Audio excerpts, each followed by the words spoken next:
Muito bem, amigos.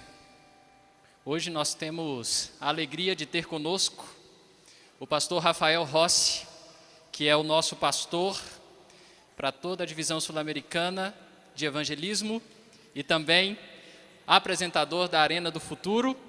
E ele estará conosco durante toda essa semana. Estamos iniciando hoje essa semana de oração e evangelismo, que será uma bênção.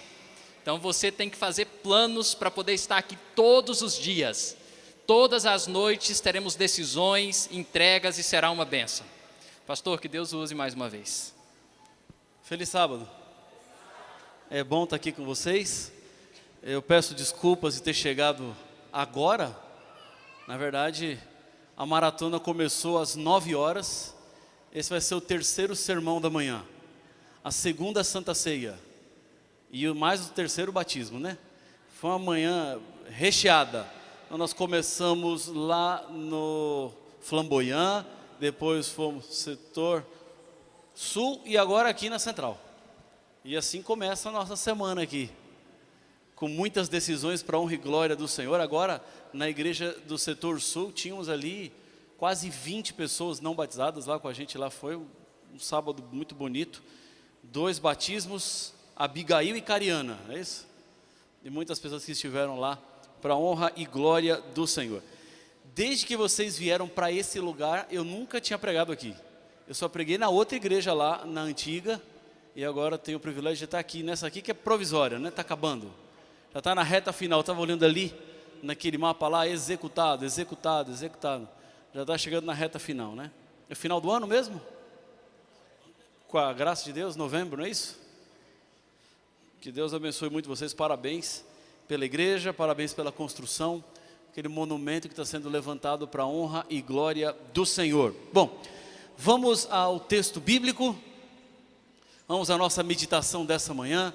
Eu quero lhe convidar a abrir sua Bíblia no Evangelho de Mateus, capítulo 4, versículo 1.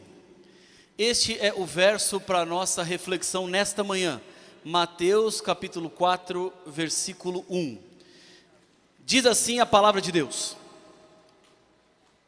a seguir, Jesus foi levado pelo Espírito ao deserto para ser tentado pelo diabo. Este é o verso. Há uma expressão no começo de Mateus 4 que ela contextualiza aquilo que vai acontecer. Diz assim, ó, a seguir. E a pergunta é, a seguir do quê? O que houve antes daquilo que está por acontecer? Jesus havia acabado de ser batizado. E o batismo de Jesus foi algo extremamente marcante para as pessoas que viram, para quem estava ali ao lado. Porque no batismo de Jesus, nós encontramos um encontro entre a Trindade. Porque estava o Filho sendo batizado, o Pai falando do céu, este é o meu Filho amado em quem me comprazo, e o Espírito Santo descendo em forma de pomba. Temos a Trindade no mesmo lugar, um evento espetacular. Jesus foi batizado por João Batista para cumprir exatamente a profecia. O batismo de Jesus aconteceu na história, no momento certo que deveria acontecer, nem antes e nem depois. No momento que Jesus foi batizado, ele se transforma no Cristo, no Messias, no ungido, aquele que foi separado para salvar a humanidade. Jesus assumiu um compromisso com a humanidade e com a sua encarnação e recebeu a responsabilidade com o seu batismo.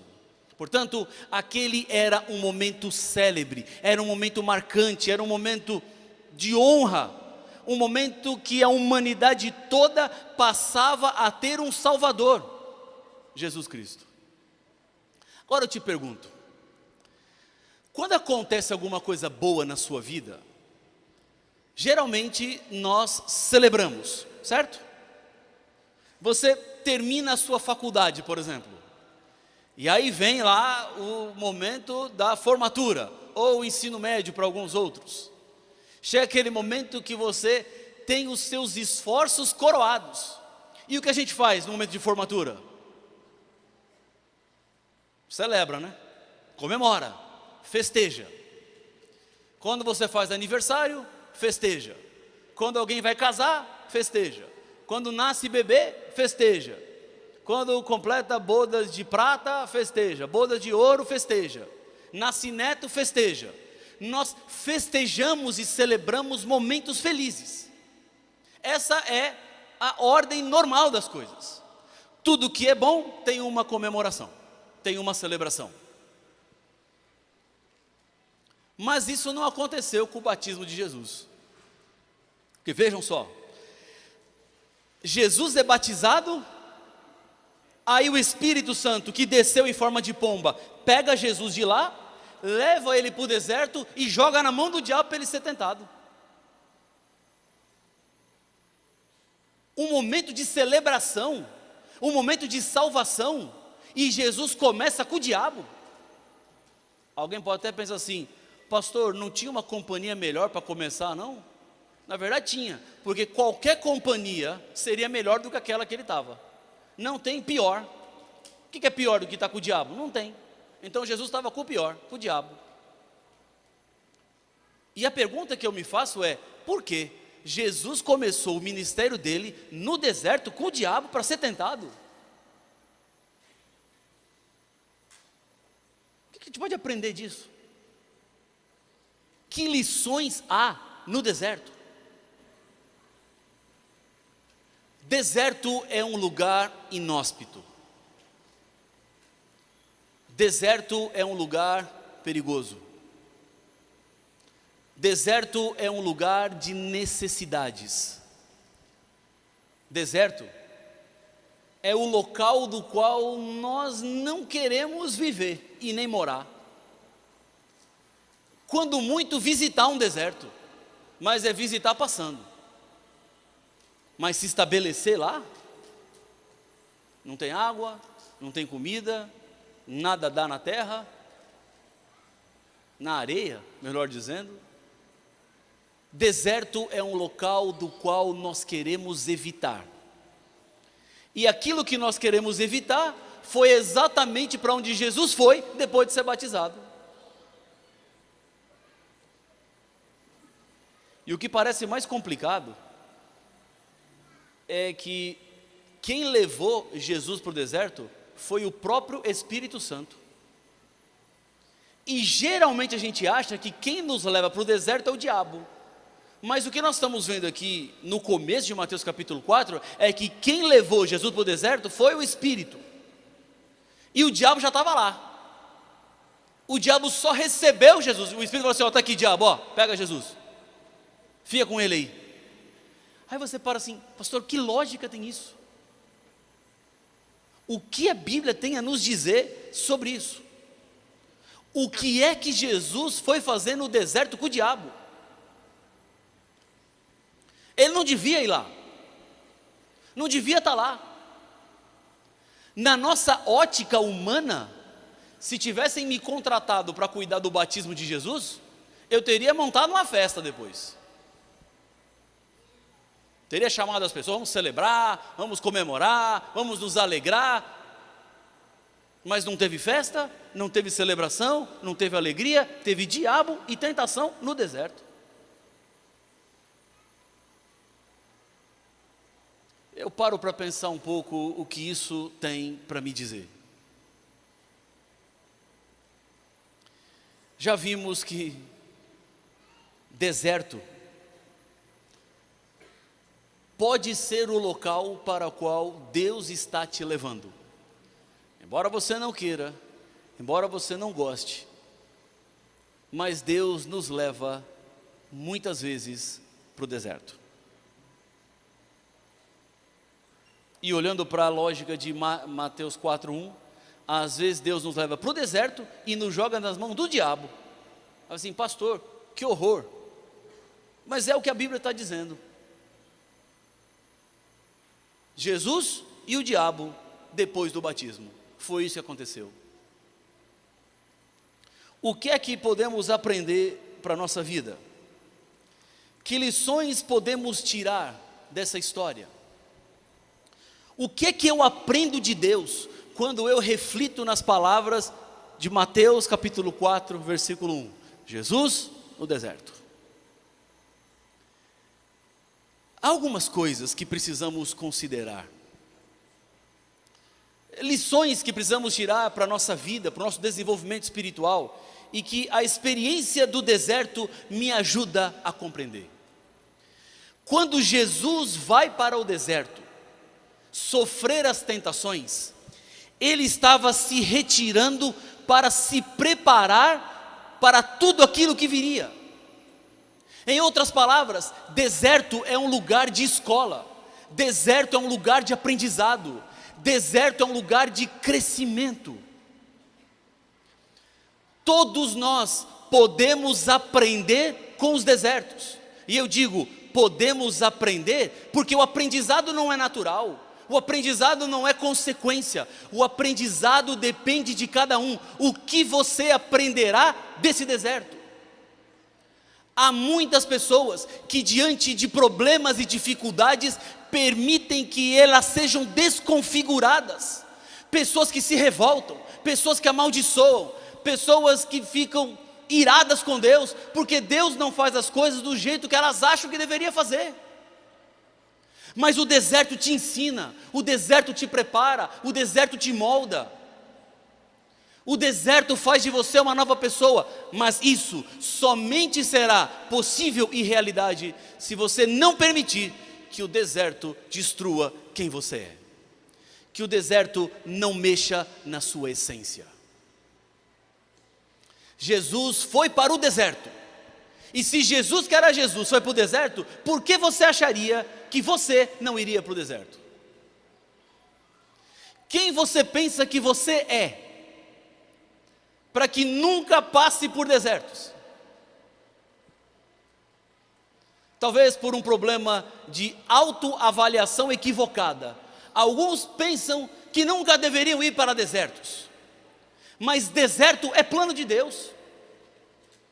Deserto faz parte da agenda do Senhor, e todos nós passamos por desertos. Todos nós enfrentamos os nossos desertos existenciais, enfrentamos os nossos desertos pessoais, passamos por dias complicados, difíceis, onde você olha para cima e o céu está nublado e não consegue ver o sol. Deserto é um lugar para onde Deus te envia, para que você aprenda lições que não aprenderia de outra forma, senão lá no deserto. Agora, aprender o que o deserto tem para te ensinar, é algo que você pode e deve fazer por si mesmo. O que eu tiro de lições para a minha vida dos desertos, é uma responsabilidade que eu tenho. E todos passamos por desertos, às vezes mais difíceis e outras vezes mais fáceis, mas deserto faz parte do plano de Deus. Jesus enfrentaria forte oposição. Jesus seria perseguido, crucificado, seria outras vezes também tentado. Mas o deserto ajudou Jesus a se preparar para aquilo que estava por vir. Essa é uma das lições do deserto. Jesus passou por um deserto para ter empatia com as dores e lutas que nós temos. E é nesse ponto que eu vejo um Deus pessoal e presencial. Deus não apenas fala a você que o mundo terá dificuldades e que dias difíceis virão, mas Deus diz assim: filho, filha, eu também passei. O que você enfrenta, eu também enfrentei. Em realidade, Deus enfrenta numa medida muito maior do que a minha e a sua, porque as tentações oferecidas a Jesus não são as tentações oferecidas a mim e a você, porque o diabo não fala assim: ô Rafael, transforma a pedra em pão. Sabe por que ele não fala? Porque eu não posso transformar pedra em pão, porque eu não tenho como transformar pedra em pão. Não há nada em mim que faça uma pedra transformar-se em pão, mas Jesus podia fazer.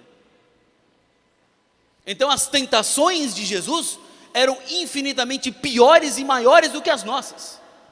E ele se coloca no deserto e não vai para a celebração para ter empatia comigo e com você. Quando você sofre, ele sabe o que você sofre. Quando você chora, ele sabe o que você chora, porque ele também chorou, porque ele também sofreu, porque ele também padeceu. Deus é um Deus empático, é um Deus simpático, é um Deus que se coloca do meu lado e do seu lado dizendo: filha, filho, não desista, eu estou contigo. Eu sei quais são as suas dores, eu sei quais são as suas dificuldades. Jesus não se poupou do deserto, para que pudesse nos ajudar a enfrentar cada um dos desertos da nossa existência. Quando eu vejo Jesus no deserto, eu também percebo como Deus rompe a nossa lógica. E tentar entender ou compreender Deus é uma tarefa impossível para todos nós. Ninguém aqui pode compreender a Deus. Se você falar para mim: eu entendi Deus, eu consigo explicar Deus, Deus deixou de ser Deus. Ou você está falando de um Deus que não é o Deus do céu, é o Deus que você criou, é o Deus que você inventou. Porque nós seres humanos não conseguimos enquadrar Deus nas nossas percepções, nos nossos achismos, ou da maneira como pensamos que Deus deveria fazer ou agir. Deus é Deus. E nós seremos felizes se nos colocarmos debaixo do Senhor e aceitarmos a vontade dEle, seja ela qual for. E isso chama-se fé. Deus rompe a minha lógica e a sua lógica. Levar Jesus para o deserto em tentação com o diabo é rompimento da lógica. Deus não faz as coisas previsíveis. Como pastor, muitas vezes ouço pessoas me perguntando: pastor, por que isso aconteceu? É por quê, pastor? E sabe qual é a minha resposta? Não sei. Eu não sei. Por que, pastor, meu filho? Eu não sei. Por que, pastor, minha esposa? Não sei. Eu não tenho resposta para tudo. Por que acontecem fatalidades? Por que as situações fogem do nosso controle? Eu não sei. Mas a lógica de Deus está acima da minha lógica e da sua lógica. E eu escolhi acreditar. E quando eu escolho acreditar, eu escolho confiar. Deus sempre vai fazer aquilo que deve ser feito. Certa vez, eu estava num campuri de desbravadores. Eu estava descendo do palco onde eu tinha pregado, e estavam dois desbravadores, um garoto e uma garota. E eles me abordaram, e o garoto fez uma pergunta. E quando ele fez a pergunta, a garota riu. E quando a garota riu, eu entendi que tinha pegadinha na pergunta. E eu vou fazer a pergunta para vocês. Ele falou assim: pastor, se você fosse Deus, faria alguma coisa diferente na sua vida? E aí ela riu. Aí eu falei: alguma coisa tem. Mas eu parei para pensar na pergunta, e é uma pergunta extremamente filosófica. Se eu fosse Deus, faria algo diferente na minha vida? E eu comecei a pensar na minha vida, e achei um monte de coisa que eu faria diferente. Pensei em várias coisas que eu tiraria da minha vida. Isso aqui eu quero tirar, aquilo ali eu tiraria também. Aquele dia eu não gostei daquilo ali, então sumiria. Mas como a garota tinha rido, e eu sabia que tinha pegadinha por trás, resolvi devolver a pergunta com outra pergunta. E perguntei assim: por quê? Vocês fariam alguma coisa diferente? Aí ela respondeu assim: pastor, se você faria algo diferente na sua vida, é porque Deus não está sendo suficiente para você. Aí eu falei assim: uau, de onde veio isso? Da internet, pastor. Eu falei: tá bom. Da internet, né? Eu falei: tá bom, mas a internet às vezes nos dá algumas pérolas, né? E essa foi uma pérola. Porque eu parei para pensar na resposta que ela me deu. Se eu tiraria algumas coisas na minha vida que não fui eu que cavei e que simplesmente aconteceram, porque obviamente há coisas que eu cavo, há problemas que eu gero, há problemas que eu crio, e crio, viu? Todos nós aqui criamos, ninguém aqui é perfeitão. Todo mundo aqui gera problema, todo mundo gera atrito, todo mundo fala coisa que não deve, todo mundo magoa alguém que não queria magoar. Faz parte da nossa trajetória, dos resquícios da nossa natureza humana. Tristemente, nós estamos nos tornando uma geração de santos atiradores de pedras. Estamos virando especialistas no outro, mas não especialistas em nós mesmos. Nós somos bons em julgar todo mundo, menos em se auto-julgar. Mas tudo bem, esse aqui é um assunto para outro dia da semana. Agora vamos voltar aqui para o deserto. Quando você para pensar na suficiência de Deus em sua vida, e você aceita que Ele é suficiente, você passa a viver pela fé. E você não vai querer tirar nada da sua vida daquilo que você viveu ou daquilo que você é. Porque como nós sabemos, nem todo deserto quem gera é o diabo. Nem todo deserto quem gera sou eu mesmo. Às vezes é Deus que gera o deserto e me leva para lá, e fala assim: Rafael, vai para o deserto. Senhor, não quero, vai para o deserto. Não quero, deserto. O meu plano para você é deserto. E aí você vai para o deserto, porque Deus te levou lá. E pode ser que nesse deserto que Deus te leva, Ele bota o diabo lá para te tentar. Como que Deus faria isso? Não, Deus fez com o filho dele. Porque o deserto te ensina a preparar-se para aquilo que está por vir. Jesus mostra empatia comigo, com você, rompe a nossa lógica. E um outro ponto, que você precisa considerar comigo: há momentos que o diabo recebe permissão de Deus para cumprir a vontade dele. Pesado isso? Sabe aquela história, quando Deus manda até o diabo obedece? É isso. Há momentos que Deus autoriza o diabo a mexer na sua vida para cumprir propósitos que Deus tem. Deixa eu explicar melhor. Lembra do Jó? Lembra dele? Justo, íntegro, reto, temente a Deus, que se desviava do mal, é o que diz a Bíblia. Uma pessoa com uma postura impoluta, nada para acusar o Jó.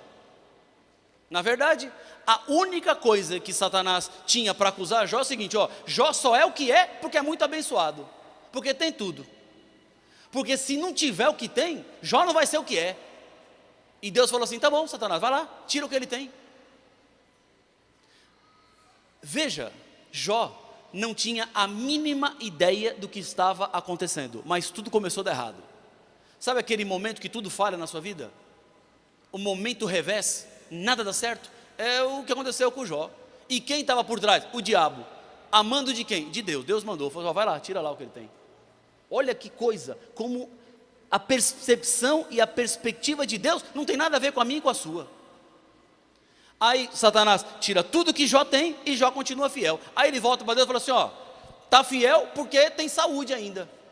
Porque os filhos estão lá, a família está. Deixa eu tocar na saúde, deixa eu tocar, e o senhor vai ver como ele não vai continuar fiel. Então vai lá, toca.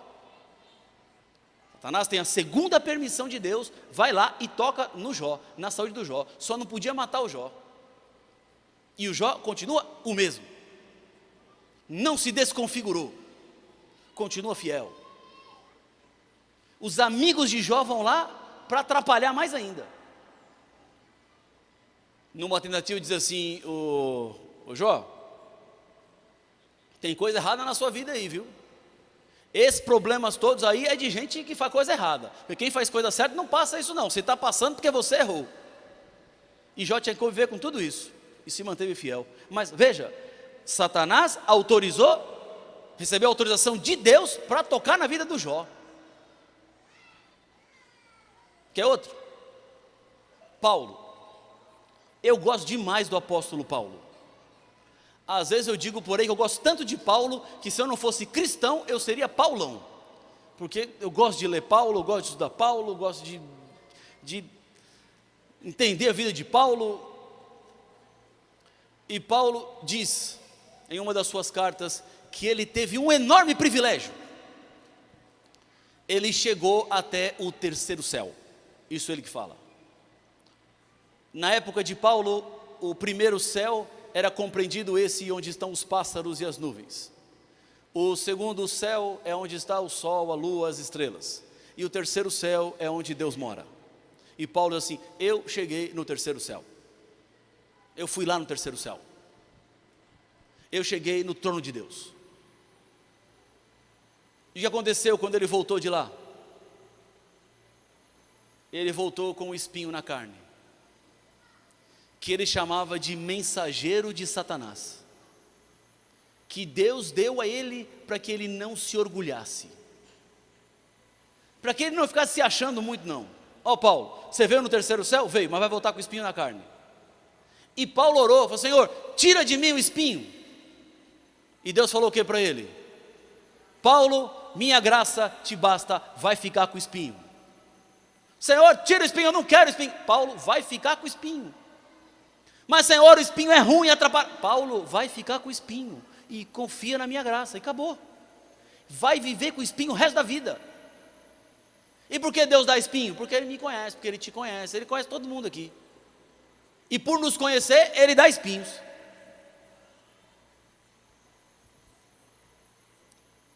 Esse espinho na carne, dizia Paulo, que esbofeteava ele,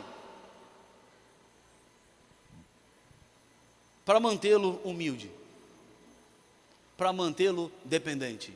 Veio o espinho na carne. Está com espinho aí?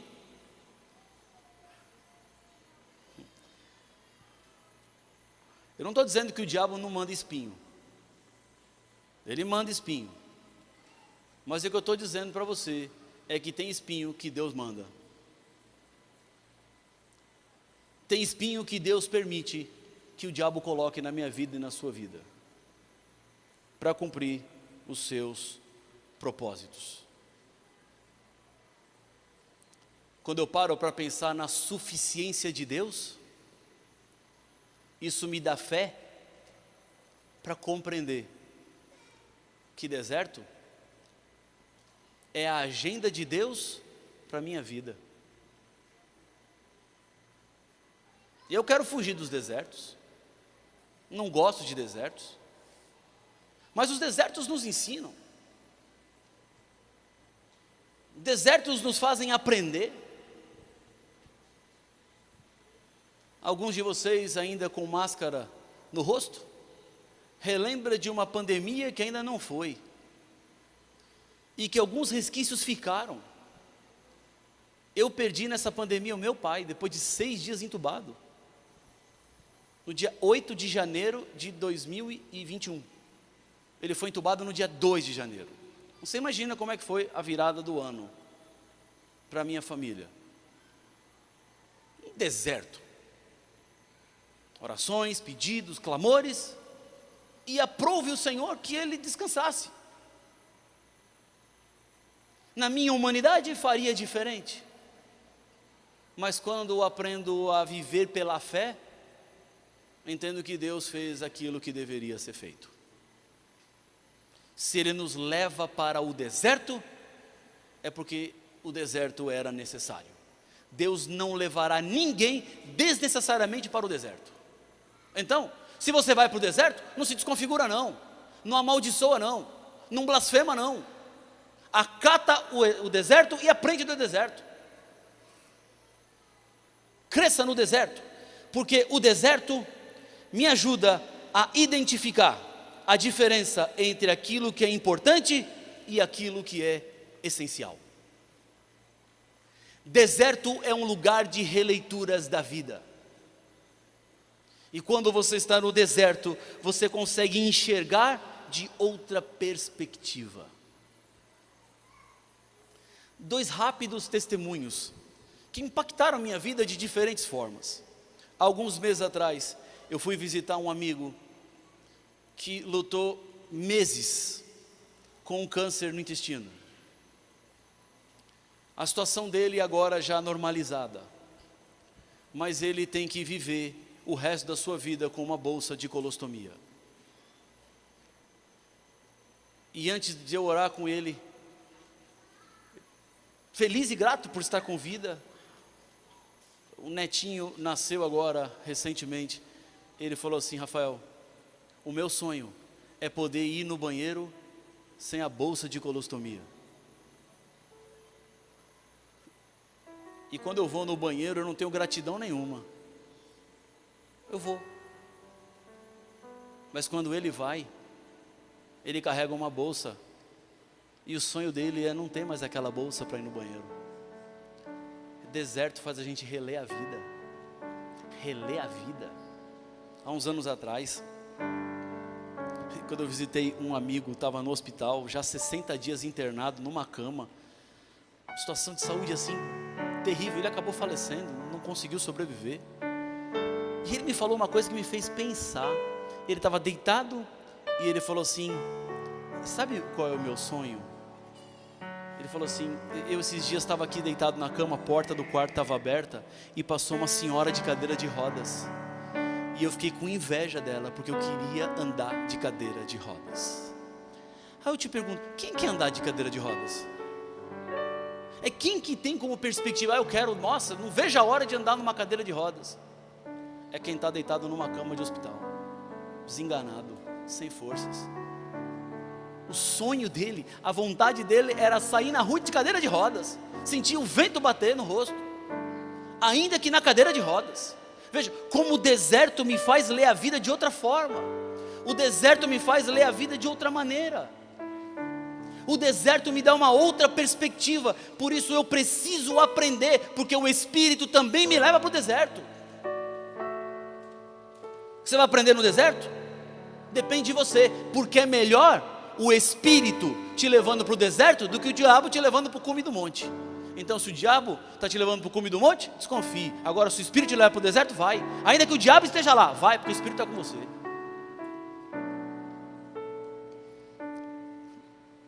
Sadraque, Mesaque e Abidnego não foram libertos da fornalha, foram libertos na fornalha. Daniel não foi liberto da cova, foi liberto na cova.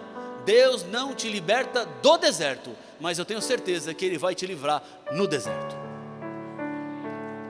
Talvez você esteja passando pelo pior e maior deserto da sua vida. Sabe que no deserto, Jesus não se salvou, porque Ele foi lá, mas Ele nos salvou, porque venceu no deserto.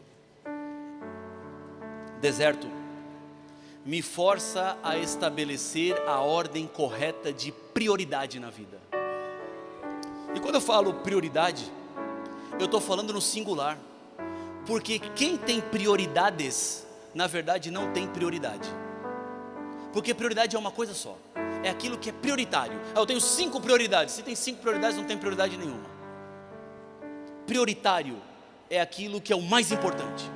E hoje, um grande desafio que nós temos como cristãos é fazer do mais importante o mais importante. E o que é o mais importante? Para ser o mais importante, Jesus disse: buscai, pois, em primeiro lugar, o quê? O reino e a sua justiça. Esse é o primeiro lugar. E em segundo lugar, o que Ele falou? Segundo, o que dá?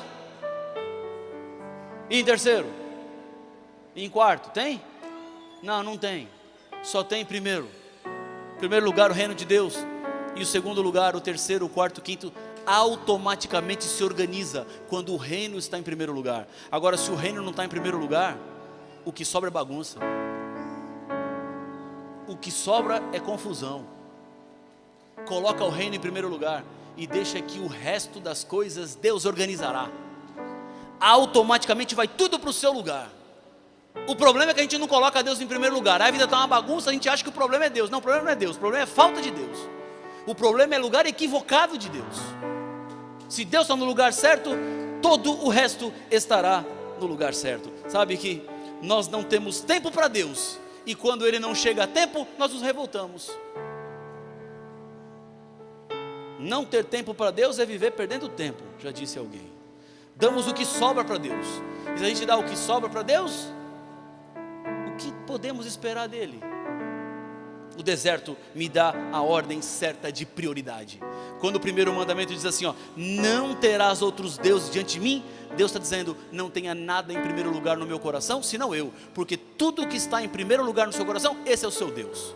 Seu trabalho pode ser o seu Deus, seu relacionamento pode ser o seu Deus, seus bens podem ser os seus deuses. Tudo que está em primeiro lugar é o seu Deus. Deixou em primeiro lugar é o seu Deus. Transformou-se no seu Deus. Essa é a tragédia do ser humano.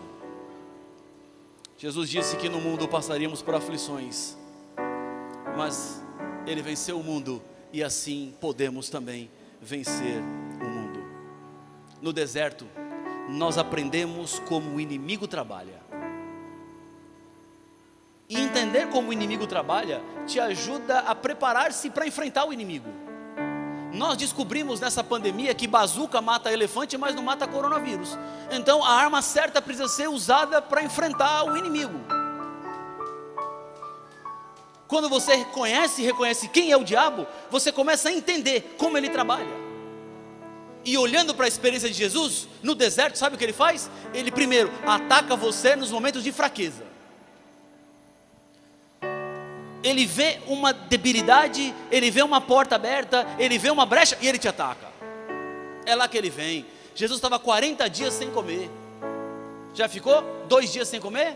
3 dias sem comer? Eu fiquei 2 uma vez, por um tal de regime detox. E eu me arrependo até hoje desses 2 dias. Eu lembro que eu tinha vontade de mastigar alguma coisa.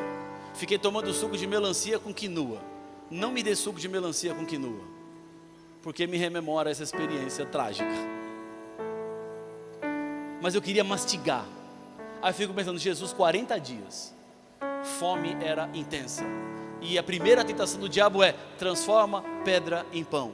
E Jesus falou assim, não, nem só do pão eu vou viver, mas da palavra que sai da boca de Deus. Em outras palavras, Jesus estava dizendo, ô Satanás, mais importante do que a minha necessidade física, é a vontade de Deus para mim.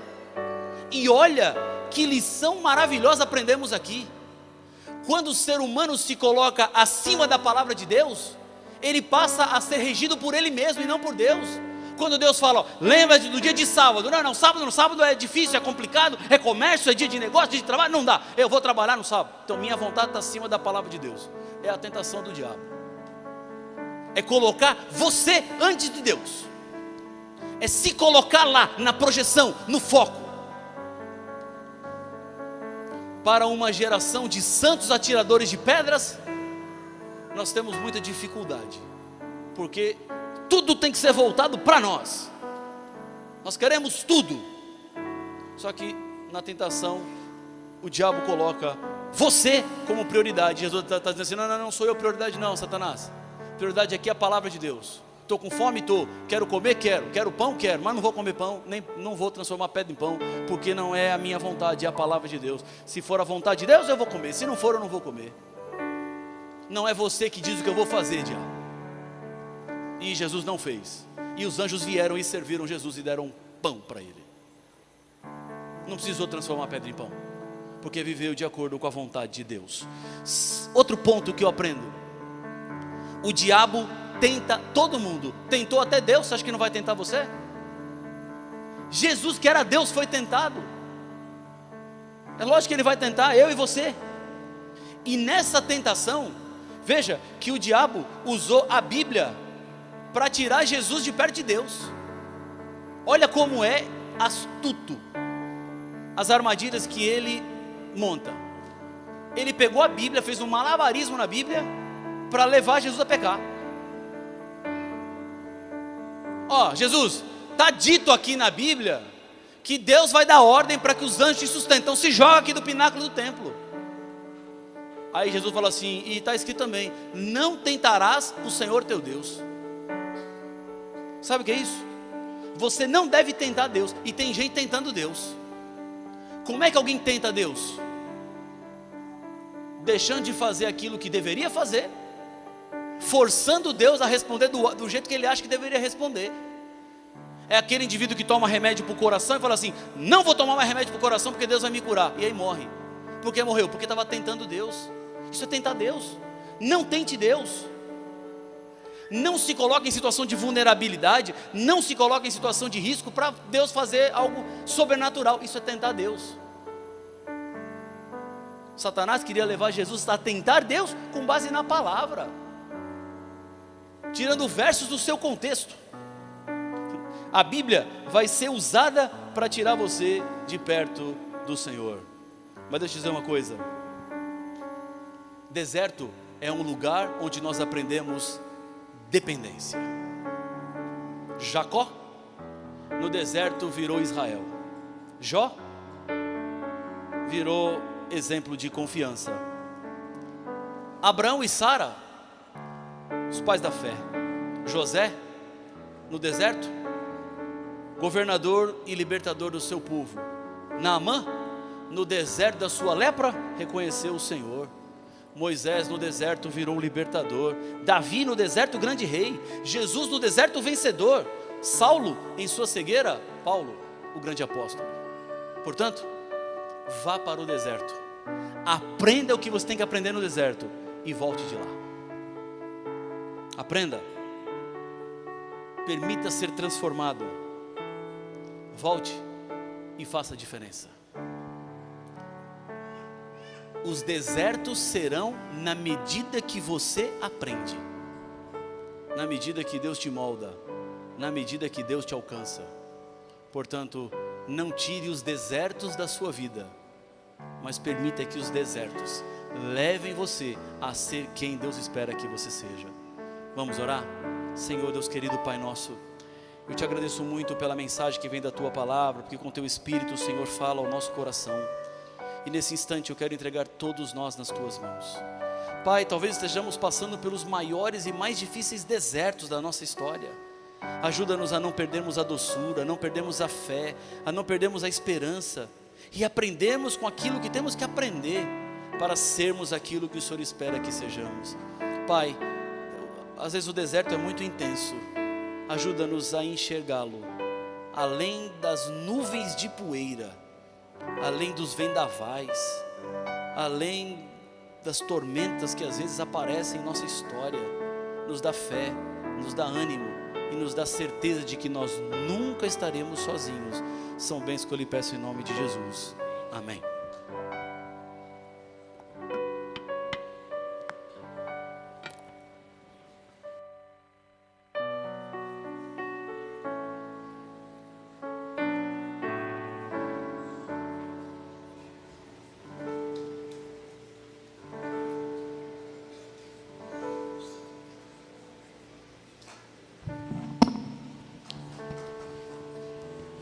Nós vamos juntos participar da ceia nesse momento, e logo após nós teremos o batismo. O nosso ancião, Heitor, irá conduzir.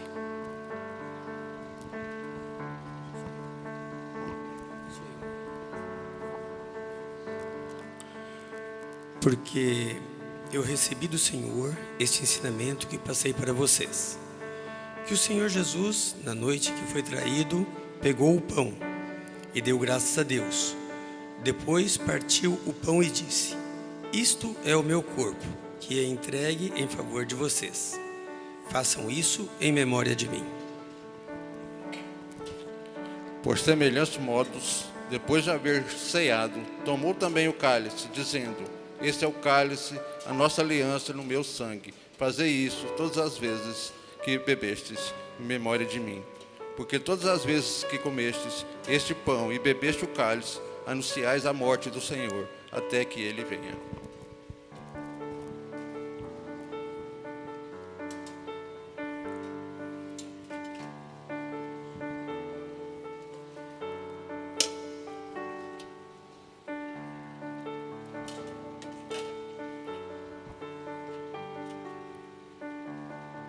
Vamos nos colocar de joelhos para falarmos com o nosso Deus.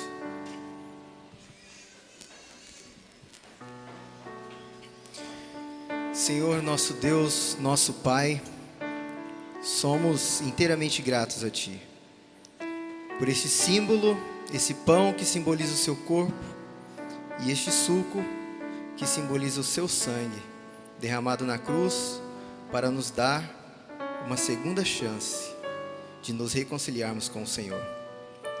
Peço que seu Santo Espírito esteja em nosso meio e transforme a nossa vida e nos tire desse deserto, mas que nós possamos entender que nós passamos por desertos para nos reconciliarmos com o Senhor e aprendermos a depender inteiramente de Ti.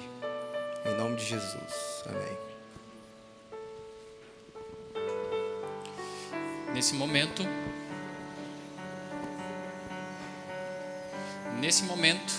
você que está participando, os nossos diáconos estarão posicionados e você vai até eles, pegue o seu pão e o suco da uva, espere em atitude de reverência até que todos peguem e nós vamos participar todos juntos.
Você que está participando, pode se dirigir ao diácono mais próximo e retirar o seu pão e o suco da uva.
Nós já estamos aqui com o pastor Derli. Enquanto vocês estão se servindo, nós vamos participar todos juntos e na sequência vamos ter o batismo. Mas já vou apresentar aqui quem está no tanque batismal. Tá a Catarina que já é de família adventista, né? Quinta geração. A família da Catarina está onde? Cadê o Maurinho? Ah, tá lá. A família tá lá. Também está aqui a Maria Abadia, que falou assim: eu queria batizar na igreja nova, mas tá demorando, eu vou batizar aqui, né? Eu vi ela falando. Amém. E tá com a gente também aqui a Divina. Parabéns, Divina, pela sua decisão, pelo seu batismo. porque Deus lhe alcançou e você hoje vai nascer para uma nova vida ao lado de Cristo Jesus. Todos foram servidos já? Alguém não foi servido? Com pão e com suco? Agora então os nossos anciãos vão servir os diáconos, para que participemos todos juntos do símbolo do pão e do suco. Essa ceia que nós estamos participando é uma ceia que vai ter fim.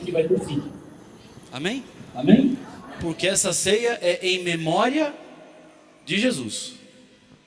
E em breve nós vamos participar na ceia com a presença de Jesus. Aí não é mais em memória dele, é junto com ele. Aí não é mais recordando dele, mas é para celebrar ao lado dele. Todos então vão ser servidos e vamos então participar todos juntos, primeiramente do pão e depois do suco da uva. E logo na sequência já vamos começar com o batismo da Divina, que já está pronta aqui para ser batizado.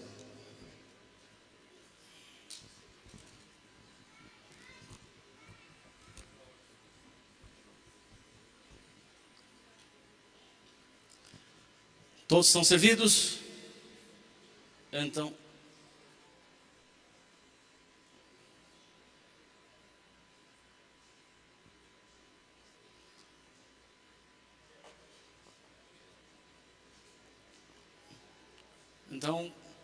de posse do pão, participemos todos juntos.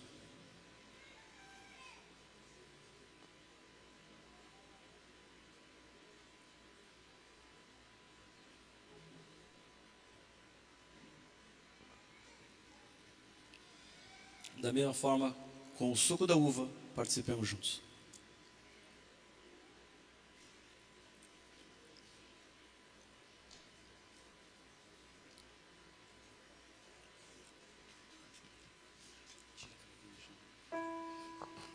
Divina,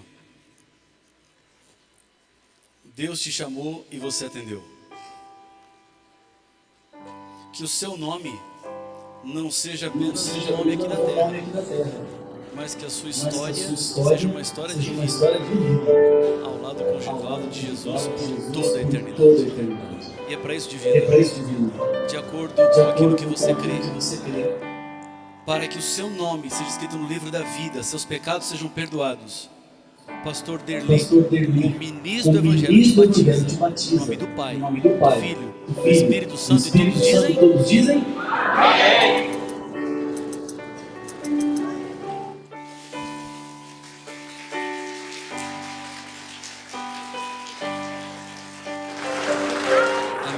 Amém. Maria Abadia, da mesma forma como Deus chamou a Divina, também lhe chamou. E eu vi que a senhora é alegre, cheia de vida. Que essa alegria continue sempre irradiando do seu coração, até Jesus voltar. Os desertos existem, eles vão passar. Jesus em breve vai nos levar para a pátria celestial. E para que isso seja uma realidade na sua vida, para que o seu nome nesse instante seja escrito no livro da vida, para o perdão dos seus pecados, o pastor Derli, como ministro do Evangelho, te batiza. Em nome do Pai, do Filho, do Espírito Santo, e todos dizem Amém. Amém.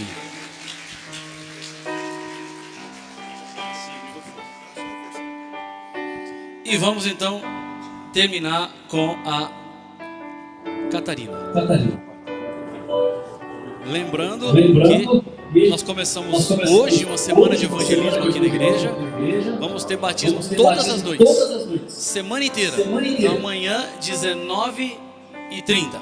E todo o distrito vai estar reunido aqui. Tem outras igrejas que virão. Vamos transmitir pelas redes sociais aí da Adventistas Goiás, Adventista Goiânia, e de Goiás também, né? Acho que da associação também. Então vamos ter vários canais, e vamos botar o canal do Arena do Futuro também para transmitir. Vamos fazer triplo. Vamos lá. Vamos falar com o pessoal da internet já. Catarina, parabéns pela sua decisão. porque você segue os passos da sua família e coloca a sua vida nas mãos do Senhor Jesus. Você é jovem e tem muitas decisões na vida para serem tomadas, mas nenhuma decisão é mais importante do que a de hoje. Essa é a decisão que vai fazer toda a diferença. Portanto, permaneça com Jesus, sempre, como você tem sido até aqui. E para que isso seja uma realidade na sua vida, para que o seu nome seja no livro da vida, nesse instante o pastor Derli, como ministro do Evangelho, te batiza. Em nome do Pai, do Filho, do Espírito Santo, todos dizem amém.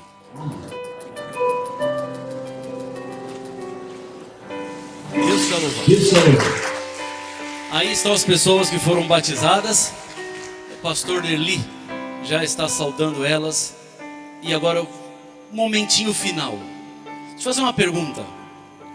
Quantos estão conosco aqui hoje e ainda não são membros batizados da Igreja Adventista? Tem gente aqui que não é batizada ainda?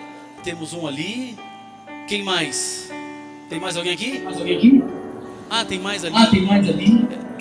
Algum adventista trouxe vocês aqui? Tem? Então eu quero que esse adventista pegue na mão dessas pessoas que não são e venha com elas aqui para a gente fazer uma oração. O apelo agora é para o adventista. Pega na mão do teu amigo aí, que não é batizado ainda, e vem com ele aqui para a gente fazer uma última oração. Traz essa pessoa aqui, em nome do Senhor Jesus. Não importa se até criança não é batizada ainda e quer vir, vem com ela aqui também. Para nós termos essa última oração, antes de nós irmos embora nesse sábado. Aqui estou vendo 3 pessoas. Eu vi alguém que levantou a mão, está vindo lá, o rapaz de azul. Venham aqui. Vem aqui pertinho aqui. Pode ficar pertinho do tanque batismal. Vamos orar por vocês. É você que está nos acompanhando pela internet. Amanhã então 19h30. Se você mora aqui em Goiânia, está convidado para estar conosco aqui. Se mora mais distante, acompanha pelas redes sociais, que nós vamos transmitir a programação especial nesta semana. Quem está trazendo quem aqui? Está trazendo ele. Ah, e sábado vocês vão estar aqui? Amém, amém, amém. E aqui quem está trazendo? Você está trazendo os dois? Tá bom. E você está trazendo quem? Está no apoio aqui. E a senhora está trazendo ela. Amém. Deus seja louvado. Que Deus abençoe muito vocês. É um prazer tê-los aqui. E acima de tudo, nosso preparo para um dia estarmos com Cristo Jesus no céu. Eu quero orar por vocês, agradecer pelo batismo dessas 3 preciosas pessoas para a honra e glória do Senhor Jesus. Mais alguém para vir? Está todo mundo aqui? Se não tem mais ninguém, vamos colocar em pé, vamos orar e pedir a bênção de Deus.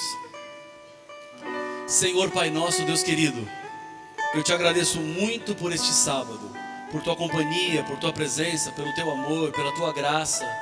E de maneira especial eu quero entregar essas pessoas que estão aqui à frente nas tuas mãos. Algumas com a decisão tomada do batismo, outras ainda não. Mas Pai, toca cada coração. Envolve-nos com os teus braços de amor. E ajuda-nos a aprendermos com os desertos desta vida que o Senhor sempre permanece ao nosso lado. Despede-nos agora com tua bênção e com a tua paz. É o que eu lhe peço em nome de Jesus. Amém. Amém. Deus abençoe muito vocês. Que Deus continue ao nosso lado e fazendo dessa semana uma semana especial, porque tudo começa na palavra de Deus. Bênçãos a todos e a gente se vê amanhã, 19h30. Amanhã nós vamos ter o Faces conosco. Eu vi alguns deles aqui do Faces estavam conosco. Então amanhã temos Faces e mensagens musicais especiais durante toda a semana. Que Deus acompanhe todos vocês. Muitas bênçãos. Até amanhã.